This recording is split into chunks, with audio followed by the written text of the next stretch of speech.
Hello and welcome to this video. It's going to be a set of videos in a series that I'm gonna do where I kind of try and share what I know about Arma mission editing and mission making.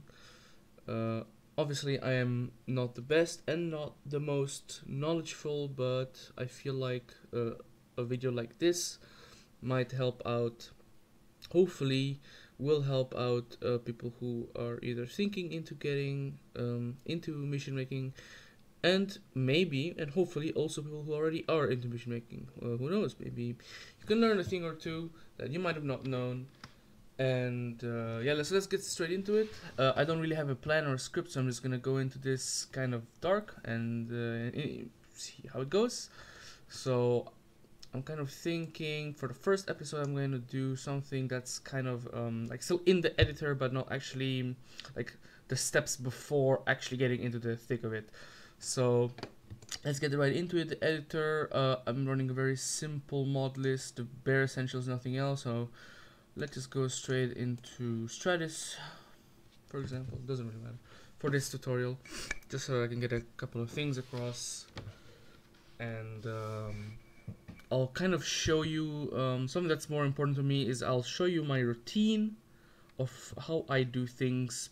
So you know, in the setup phase, and then during the main phase of the editing, and what I do and all the nicks and all the stuff that I do, and I'll try and explain why I do them the best way. So yeah, let's get straight into it. Here we have Stratus. And let's say, okay, so when I'm always presented with a map, I normally just start looking over it. I see what kind of like what the terrain is like, if there's any landmarks that are interesting or that I can get an objective around. So in this case, let's say the Stratus airbase can be a nice respawn point or a nice starting point.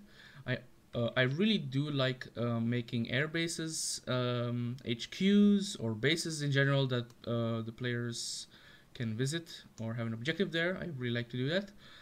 So this is a very nice example. I use the Stratus airbase as our HQ in this example.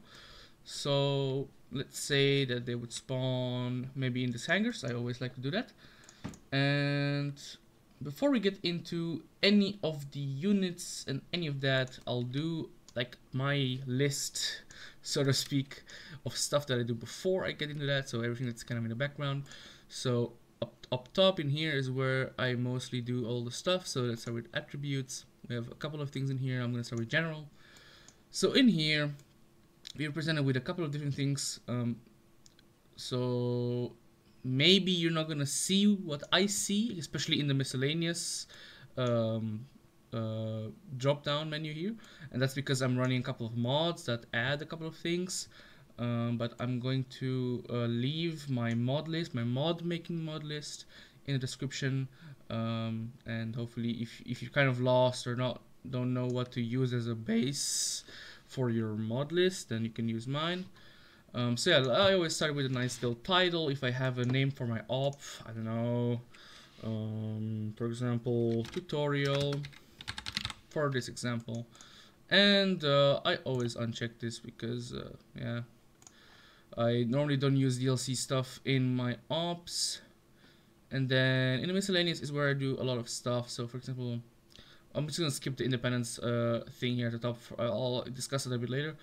But yeah, what I normally click is these things. So binarize the scenario file. As it says, it saves a bit on the loading time, so I'll do that. I always do that. Editable objects use, very important, very important. You wanna check this so that you can basically interact with more items. For example, if you put down like a building or something, then you want to make sure that you can actually interact with it while you're using. So make sure, very important, you check this. These two are kind of more towards the Zeus. I normally like to check them. Also, sometimes I check this as well, hide mines. Yeah, it's basically what it does, or it does what it says on the can. This one hides friendly units, this one hides hostile units, this hides mines. I like to do that. And then independence allegiance, as we know, there's an independence faction. So here you can set what the relation is with the two other factions. So here's blue 4, and if you want them to be friendly, then you'd set up to that. If you want it to be hostile, you set it to that, and the same thing goes with op 4.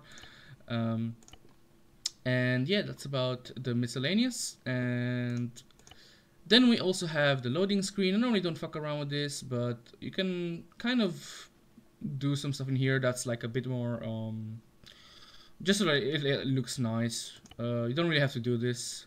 I normally don't really do anything in loading screen unless I really want to put some effort into it, into my op looking really nice, like really nice. And yeah, intro text is something I do. I normally put the delay to like 16 or 20 seconds.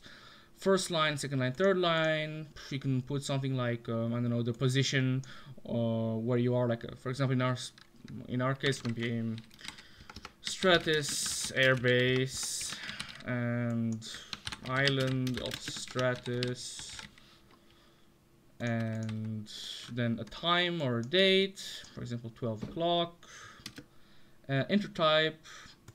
I use the middle one most of the time. You gotta be also careful because if you have these, like if you input a text that's too long, it won't appear with some intro types. So for example, if you have a really long first line, I think, or I believe sometimes it'll get cut with the middle intro type, so you gotta use a different one. But you have to kind of experience that on your own and fuck around and see what's best for your ideas and stuff.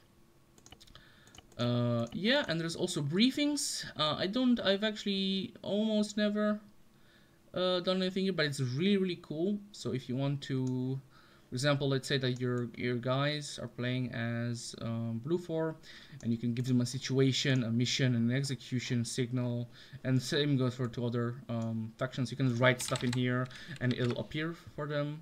It's really cool actually if you want to put a lot of effort into briefings and stuff. Really nice. You can also do like a bit of text editing in there, but maybe that's for another episode if I really feel like doing that, as it's a bit more intricate. But for this tutorial, we'll just keep it nice and simple, basic stuff. So that was all for the general. So now let's go to environment. So, and as it says environment, you can fuck around with the weather, with the date. Yeah, we can have like rain, lightning, waves. It really depends on the mission and what your idea is for the op. Also very important to note is that the date, I believe it actually does matter. So obviously if the month that your op will be taking place is in July, or basically like a summer month, then obviously you'll get a bit more daylight, just like in real life. So just keep in mind. So for example, if you put it December, you get less daylight, just like in real life. Yeah, so and you can also just fuck around with this if you want to, like, I don't know, make it a bit more realistic or something niche. It's not like you don't really have to do it, but I just like to do it because why not? Yeah, overcast. If it has to be, I believe, over 50% for it to be like thunder and stuff. So you gotta watch out for that. You gotta really kind of like mess around with this type of stuff and see what fits best. But for this mission, let's just keep it at a nice 50%, or I can just type it in. No, we don't want any fog, we don't want any rain. All this stuff will also be automatically set up depending on your overcast and stuff. You can also manually override it and put it as your own if you really want to. Same goes as lightning and waves and wind and all that. But we don't want to. I don't really want to do anything too much environment for this. Let's get into the more important one, which is multiplayer. So multiplayer. There's a couple of stuff in here that you should probably do. First and foremost, you would want to disable AI. You do this because if you keep the enable AI enabled and you mount your mission file on the server, or you test your server out, or sorry, you test your mission out, then the playable characters that you put down will be played by AI, and that might get annoying. So just sorry, just disable that.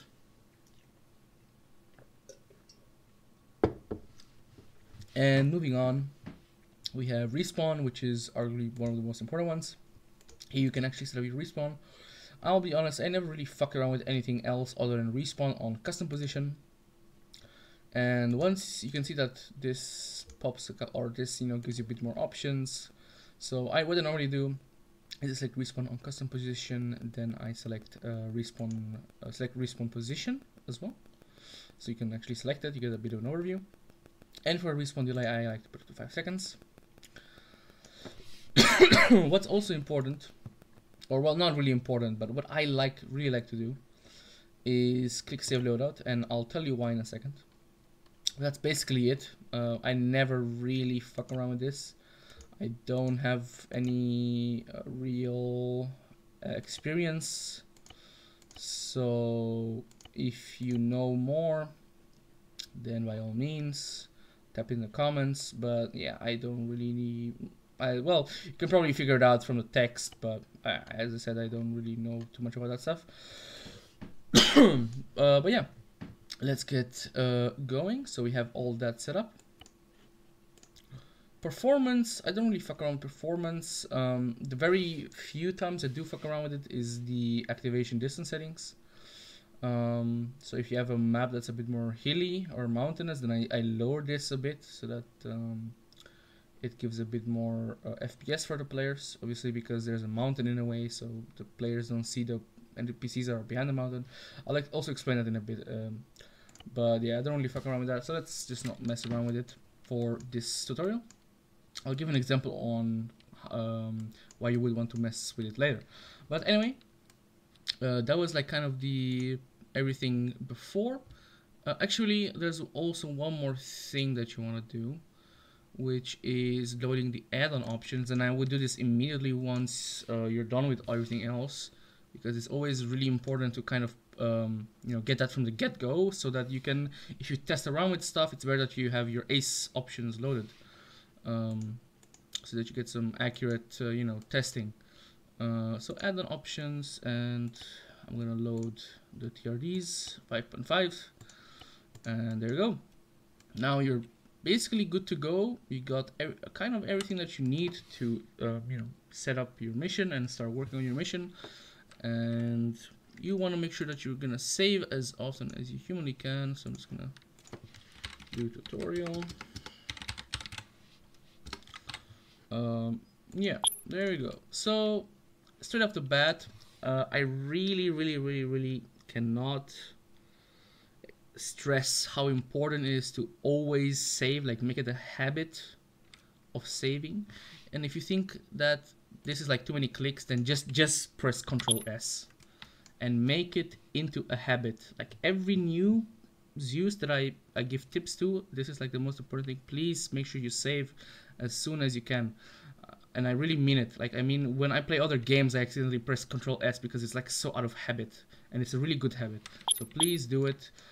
I've gone to the pain of editing for like maybe an hour or 20 or 30 minutes, and then something happened, a game crashed, and I forgot to save, and it's really annoying. So if you want to spare your nerves, make sure you save as often as you humanly can. Alright, getting on to the actual mission. I'm going to do some very simple stuff.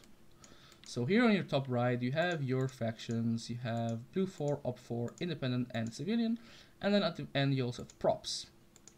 Now, depending on what your mission will be, you're probably going to prioritize only a couple of those at a time. So let's put our players down. We're going to play as NATO for today, let's say. And we have a couple of people that we can choose from here. Also WASD to move around, obviously. That's very basic. So if you're like extremely fresh to these using, I would also recommend you look into the in-game build tutorial. That will get you like the extreme basic steps, like how to move your camera and all that. So I won't go over that in this. Please look at the in-game tutorial that does it really well.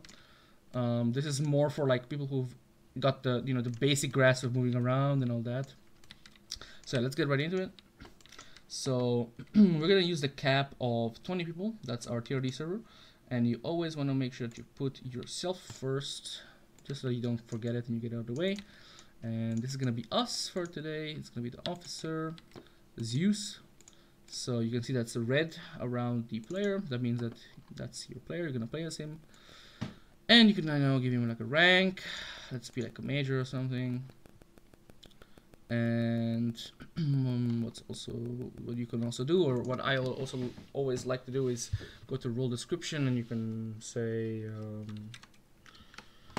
let's say you can do Zeus, for example, and make sure, very very important, you give him a variable name. What I always do is just like Zeus, and the reason why I do this is because of the next step is, so you obviously put yourself down, but you also got to give yourself Zeus powers, otherwise you won't be able to Zeus. And the way you do that is here at the top right, you go to systems and you type in the search bar game, and at the bottom it says game master, and you can just put him right next to your guy. It doesn't really matter.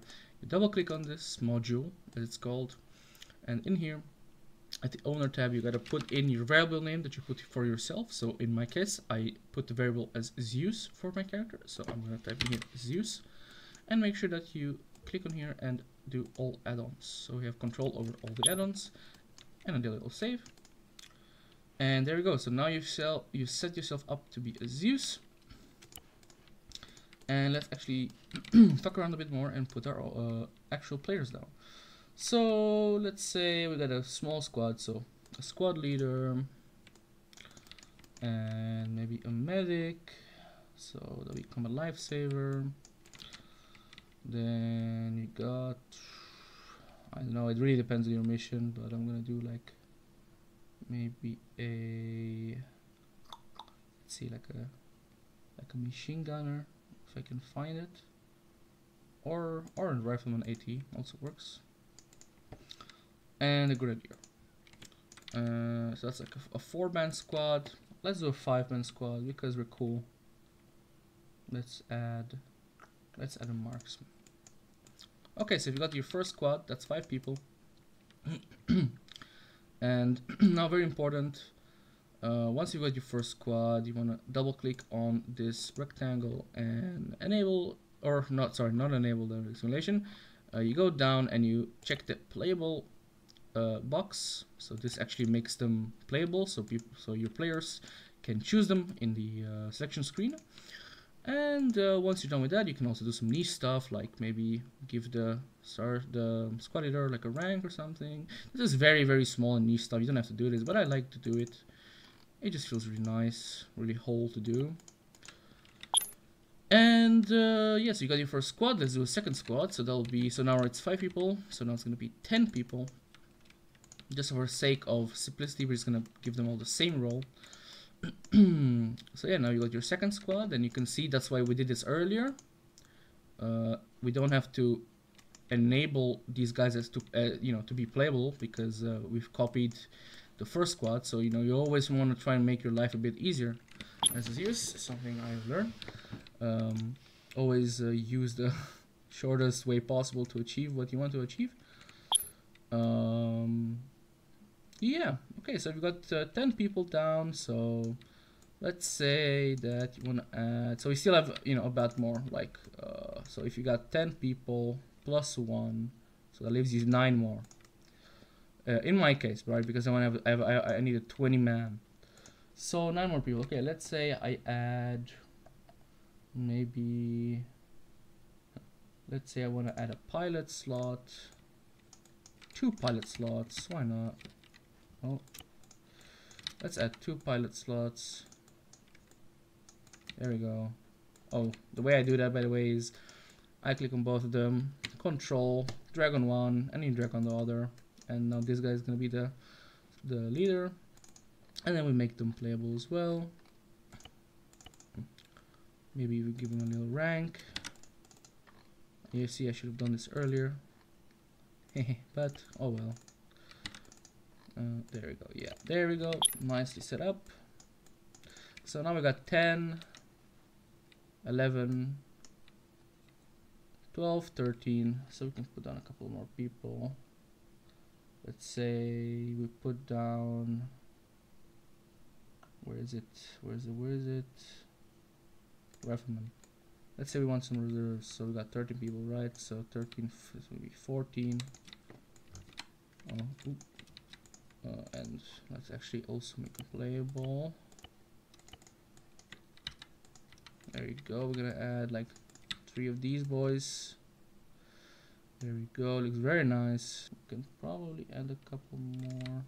Then we have 16, and I'm gonna group them up so it looks nice and neat.